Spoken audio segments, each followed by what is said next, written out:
നമസ്കാരം. ഇന്ത്യയുടെ ഏറെക്കാലമായുള്ള ആവശ്യമാണ് UN സുരക്ഷാ കൗൺസിലിൽ സ്ഥിരാംഗത്വം വേണമെന്നുള്ളത്. സ്ഥിരാംഗത്വം നൽകുന്നതിൽ നിന്ന് ഇന്ത്യ അധികകാലമൊന്നും ഇനി മാറ്റി നിർത്താനാവില്ല.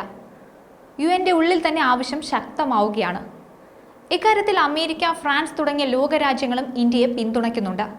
UN സുരക്ഷാ സമിതിയിൽ ഇന്ത്യക്ക് സ്ഥിരാംഗത്വം നൽകണമെന്ന ആവശ്യത്തെ ശക്തമായി പിന്തുണച്ചിരിക്കുകയാണ് France president Emmanuel Macron.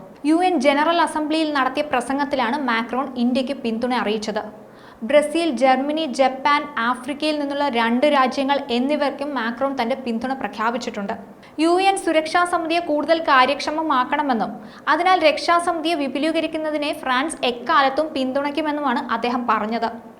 India, Germany, Japan, Brazil എന്നീ രാജ്യങ്ങൾ UN രക്ഷാസമിതിയിൽ സ്ഥിരാംഗങ്ങളായിരിക്കണം. ഒപ്പം ആഫ്രിക്കയെ പ്രതിനിധീകരിക്കാൻ സാധിക്കുന്ന 2 രാജ്യങ്ങളും രക്ഷാസമിതിയിൽ അംഗങ്ങളാവണം. UNനെ കൂടുതൽ കാര്യക്ഷമമാക്കുന്നതിന് ഇത് അനിവാര്യമാണെന്ന് തങ്ങൾ വിശ്വസിക്കുന്നുവെന്നാണ് ഇമ്മാനുവൽ മാക്രോൺ പറഞ്ഞു വെച്ചത്. അന്താരാഷ്ട്ര സമാധാനവും സുരക്ഷയും നിലനിർത്തുന്നതിൽ ഇത്തരത്തിലുള്ള പരിഷ്കാരങ്ങൾ സഹായകമാകുമെന്നും അദ്ദേഹം അടിവരയിട്ട് പറയുന്നുണ്ട്. UN രക്ഷാസമിതിയിൽ ഇന്ത്യക്ക് സ്ഥിരാംഗത്വം നൽകുന്നതിനെ അമേരിക്ക, റഷ്യ തുടങ്ങിയ രാജ്യങ്ങൾ നേരത്തെ തന്നെ പിന്തുണച്ചിരുന്നു. നിലവിൽ സുരക്ഷാ കൗൺസിലിൽ 15 അംഗങ്ങളാണുള്ളത്.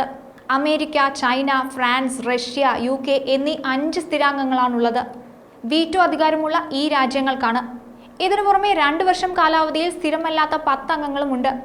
അതേസമയം ഐക്യരാഷ്ട്രസഭ ഭൂതകാലത്തിന്റെ തടവുകാരനായി തുടരരുതെന്നും അംഗത്വ രീതി മാറണമെന്നും UN സുരക്ഷാ കൗൺസിൽ വിപുലീകരിക്കണമെന്നും സ്ഥിരാംഗ വിഭാഗത്തിൽ ശരിയായ പ്രാതിനിധ്യം ഉണ്ടാകണമെന്നും G20 വിദേശകാര്യ മന്ത്രിമാരുടെ യോഗത്തിൽ S ജയശങ്കർ അറിയിച്ചു. രക്ഷാസമിതിയിൽ ഇന്ത്യക്ക് സ്ഥിരാംഗത്വം ലഭിച്ചാൽ അത് വലിയ നേട്ടമായിരിക്കും രാജ്യത്തിന് ലഭിക്കുക. സ്ഥിരാംഗങ്ങൾക്ക് മാത്രമാണ് നിലവിൽ വീറ്റോ പവർ ഉള്ളത്. അതായത് ഈ രാജ്യങ്ങളിലെ ഒന്ന് എതിർത്ത് വോട്ട് ചെയ്യുന്ന എന്ത് നടപടിയും സഭ തള്ളിക്കളയും. സഭാ നടപടികൾ ഒഴികെയുള്ള എന്ത് കാര്യത്തിലും തീരുമാനമെടുക്കാൻ 5 സ്ഥിരാംഗങ്ങൾ ഉൾപ്പെടെ 9 അംഗങ്ങളുടെ വോട്ട് വേണം. ഏഷ്യയിൽ നിന്നുള്ള ഒരേ ഒരു സ്ഥിരാംഗം ഇപ്പോൾ ചൈന മാത്രമാണ്. UN സുരക്ഷാ കൗൺസിലിൽ പരിഷ്കാരങ്ങൾ നടപ്പിലാക്കണമെന്നും ഇന്ത്യ ആവശ്യപ്പെട്ടിട്ടുണ്ട്.